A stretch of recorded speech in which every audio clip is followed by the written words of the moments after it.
Sierra de Yegua, las 1:36, buena hora para seguir conociendo el municipio. Ya hemos hablado de lo que va a ocurrir aquí el domingo, hemos hablado de esas industrias, tanto de productos ecológicos, el espárrago, el aceite. Cuando hemos hablado del espárrago se nos había olvidado que también hemos invitado a la gerencia de Rebelve, pero por circunstancias no ha podido venir, pero que también contábamos con ellos para que estuviera con nosotros aquí en el programa. Y ahora vamos a hablar de patrimonio, y cuando estuvimos haciendo el guión de este programa, hablando entre Carolina, el alcalde y yo, viendo a ver a quién podíamos invitar para hablar de todo, esas cosas bonitas y esas cosas culturales que tiene Sierra de Yegua, dijeron que indudablemente tenía que estar con nosotros Antonio Solís Niño Mariano. Antonio, buenas tardes. Buenas tardes. Antonio, ¿cómo es eso de ser un referente del patrimonio del pueblo? Bueno, ¿Cómo lo lleva uno? Yo lo que te puedo explicar es que yo sí, desde que era muy joven, ya empezaba a guardar recortes de periódicos y todos los escritos que caían en mis manos referentes a Sierra de Yegua. Eso sí es verdad. Claro, porque me decía Antonio fuera de micro que él ha sido siempre carpintero, pero le gusta mucho la historia, mucho el patrimonio, mucho la cultura. Y no queremos olvidar que es que además Antonio ha sido nombrado hijo predilecto de Sierra de Yeguas, que esto ya tiene que ser el mayor orgullo que puede tener uno. Bueno, pues la verdad que sí, la verdad que sí. Se ve que no ha tenido que ser uno muy malo para que le tengan que dar este nombramiento, ¿verdad que sí? Sí. Bueno, sí, orgulloso, claro que sí. Claro, orgulloso porque además lleva el nombre del pueblo por bandera. Decía Antonio... Eso sí lo puede tener cierto, ¿eh? Sí. Que yo por donde quiera que voy, Sierra de Yegua es lo primero que estoy mentando. ¿Comprendes? Sierra de Yegua ahí para arriba, y siempre. Antonio decía que desde niño guardando documentación en la que salía Sierra de Yegua, ¿dónde encontramos los primeros escritos en los que se menciona Sierra de Yegua? Pues mira, tengo que decirte que en principio Sierra de Yegua pertenecía al Reino de Sevilla. No nos confundamos con la provincia, viene después. En el Reino de Sevilla aparece un libro de un tal Ricardo Güede. En el 1240 pertenecíamos al Reino de Sevilla. Es decir, que ya en el 1240 se hablaba de Sierra de las Yeguas, Cortijo Sierra de las Yeguas. Luego ya después pertenecimos a la encomienda de Santiago. ¿Qué es la encomienda de Santiago? Bueno, pues en tiempos de Felipe II, gran parte de los terrenos de España pues se le cedía a las encomiendas militares, encomiendas religiosas. Y entonces nosotros en el 1267 pertenecíamos a la encomienda de Santiago. A su vez, bueno, nosotros no, era la ciudad de Estepa, porque nosotros pertenecemos a Estepa.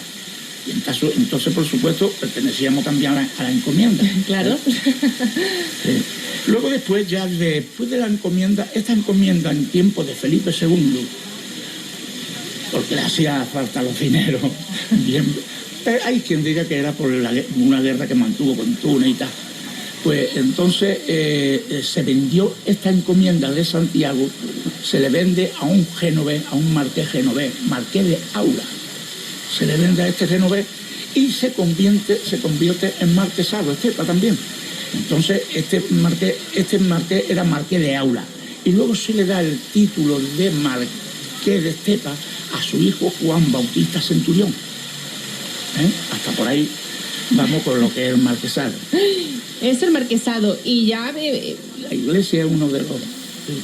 te tienes que pegar un poquito más el micro. Mira, te lo voy a sujetar yo, Antonio, y así lo hacemos... No, ¿qué le pasa? Que no está entrando bien el sonido y yo se lo sujeto y no pasa nada. Bueno, Antonio, hablando del marquesado, no se preocupe, yo se lo sujeto. Sí, y después vamos evolucionando hacia más... Sí, pues claro, va evolucionando más y... Después hay que hablar ya de la parroquia. Sí, porque es una de las cosas más bonitas que tiene pues sí, Sierra de Yegua. Resulta de que cada vez que se hacía un pueblecito, se hacía una aldea, lo que fuera, lo primero que creaban siempre era la parroquia.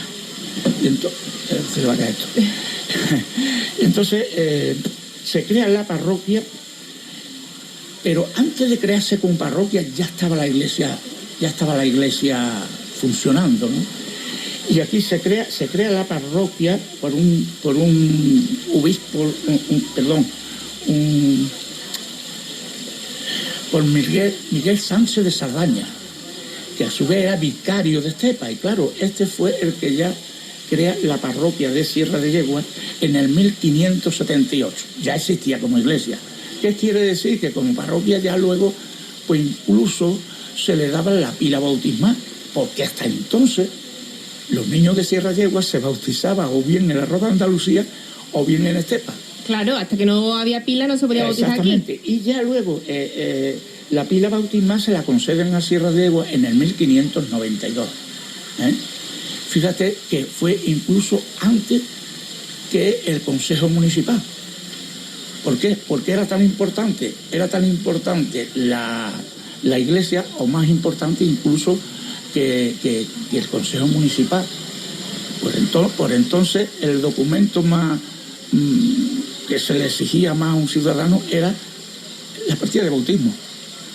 Y luego el carnet de identidad todavía... Ya era secundario. Ya era secundario. Así que la pila bautismal pues nos la concede también en el 1592.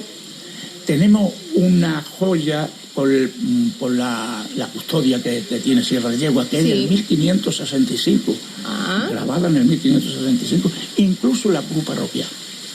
Sí. Y bueno, y luego ya existe también eso, que el primer consejo municipal pues se crea en el 1565.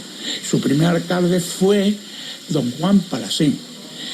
Yo creo que este primer consejo, que anteriormente, porque claro, si Sierra de Yegua se crea en el 1500 y pico, y luego el alcalde viene en el 1665 por ahí, pues resulta que Sierra de Yegua existía. Entonces, ¿qué es lo que pasaba? Que igual estaba administrado por algún que otros ayudantes del marqués de Estepa, ¿comprende? Claro. Porque claro, Sierra de Yegua estaría administrada por alguien. Y luego ya se crea lo que era el primer ¿No se consejo sabe municipal. a ciencia cierta quién administraba Sierra de Yeguas mientras? Pues no, la verdad que no. Por eso yo eso ya me lo imagino de que ha podido ser así.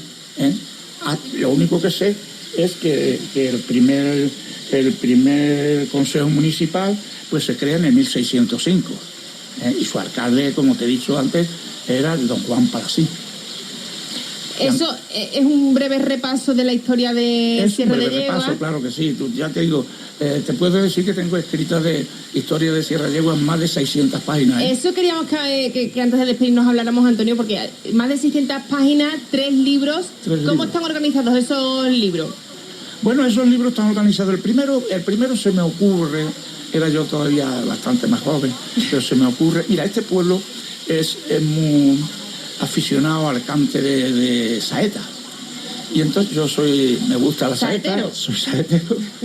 Y entonces se me ocurrió escribir un libro que se llamaba Mi pueblo y la saeta.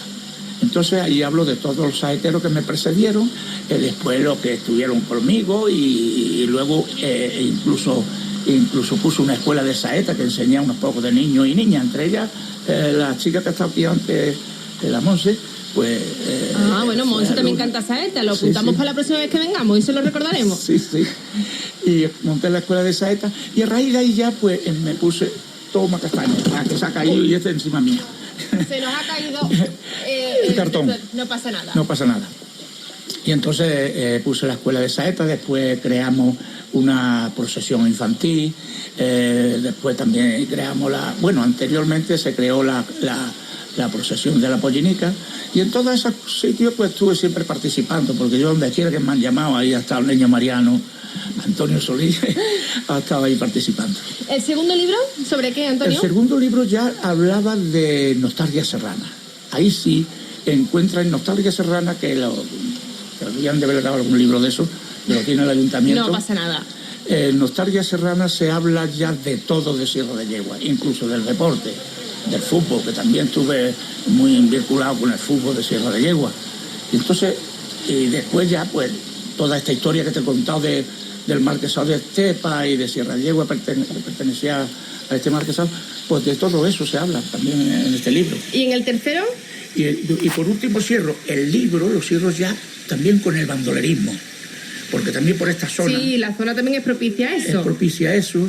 Ya ves tú, si era propicia que Estepa, propiamente dicha, fue la que tuvo más bandolero de toda Andalucía. Pues una historia de Sierra de Yeguas que hemos recorrido brevemente con Antonio. Antonio tenía prisa, lo vamos a despedir ya. Antonio Solís, conocedor del patrimonio, de la cultura y de la historia de Sierra de Yeguas como nadie, hijo predilecto. Gracias por estar con nosotros este ratito en el Poniendo Luz y Aprieto.